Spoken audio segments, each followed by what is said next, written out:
يا ترى ليه مع أبسط خلاف بيحصل بيننا وبين شريك حياتنا اللي بيتكلم هي جروح الماضي مش إحنا؟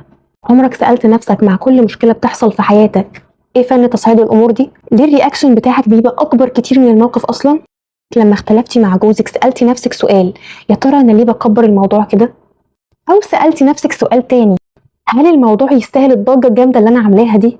ليه كلمة عادية جدا ممكن تخليك تنفجر من الغضب؟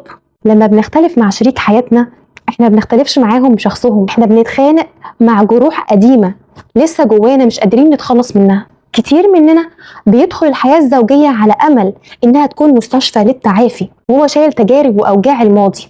ممكن تكون عبارة عن خوف، ممكن يكون بالنسبة لك خوف من الرفض أو بالنسبة لك عدم إحساس بالأمان أو طريقة مش مناسبة اتعودنا عليها زمان في التعامل. فلما يحصل موقف بسيط دلوقتي في الحاضر تلقائي الوجع القديم بيصحى، وساعتها رد فعلنا بيبقى طبيعي جدا أكبر بكتير من الموقف اللي احنا فيه.